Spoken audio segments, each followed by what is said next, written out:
Kia ora, gents. Today's task is to collate your photos and compare them against the expert.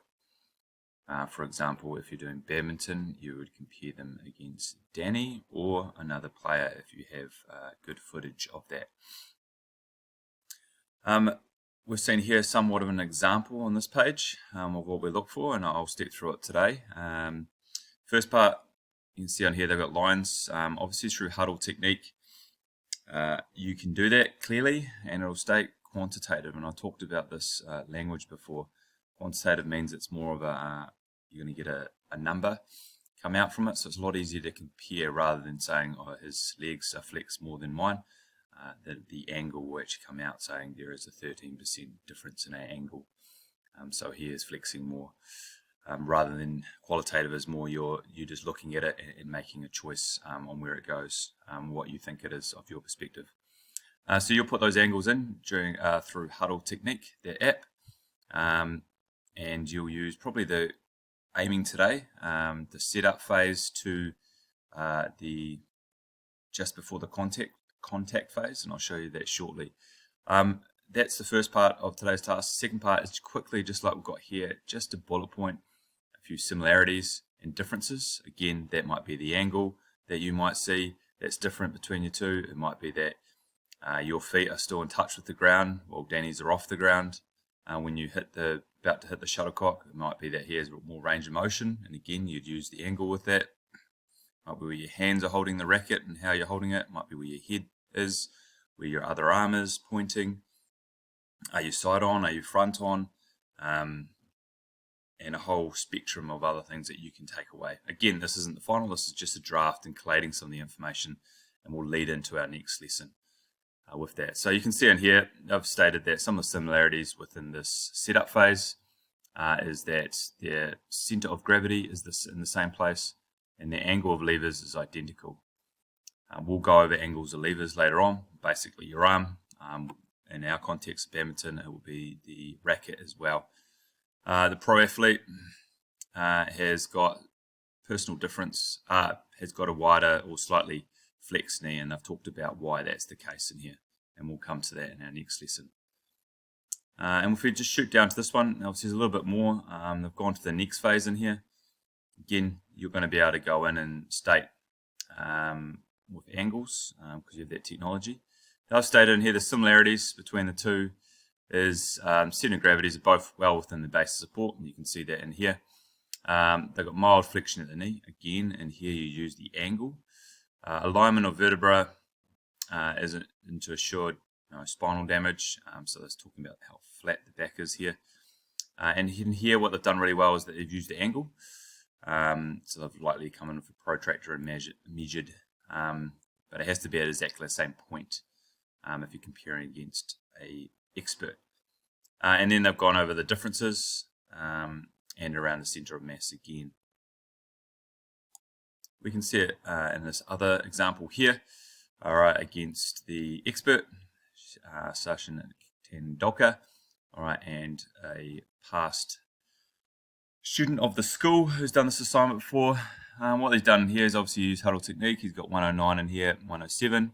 So similar, you'd say in here, but the major difference in here, if you're talking about, and you'd use the angle, would be the flexion of the knee. He's pretty much got it fully extended, while Sachin's got this angle here.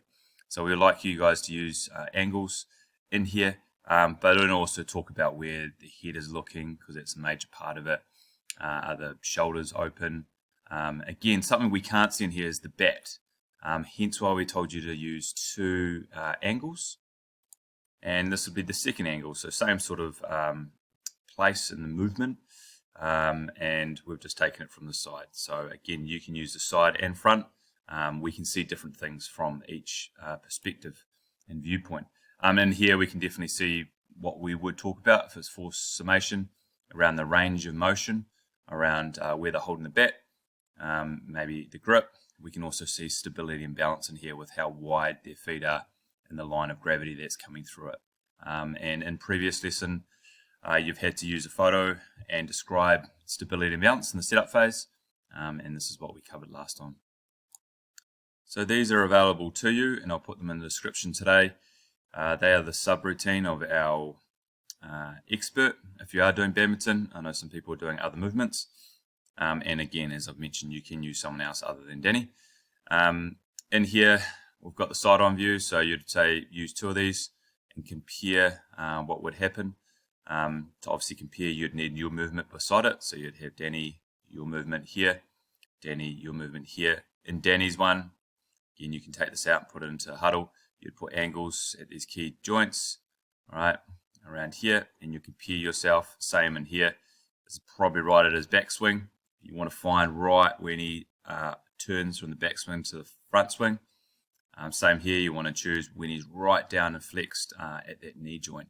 And you want to find exactly the same point for you, so it's a fair comparison between both of you. Now this is the next two phases, just on contact phase and then the follow through. Again, you don't have to focus on this point today. You could do. We will come to this later on.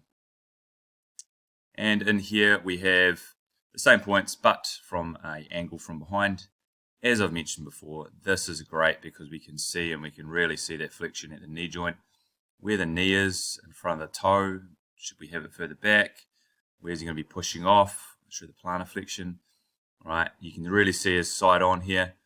All right, and then up here you can see obviously he's flexing those knees and transferring that weight through, and we'll talk about that. And that clear rotation and torque that we'll talk about later through his shoulder joint for that contact phase. So you would have the same pictures. You'd have your picture next to this, angles on it, next to this one and this one. So you could have three here. Again, I've given you some of the videos of Danny, and you can pause them and snip them from those videos, those slow-mo videos, and put them into huddle. So you have exactly the same point as what you do, because that's what it's all about, to make a fair comparison. So finally, let's go back to today's task.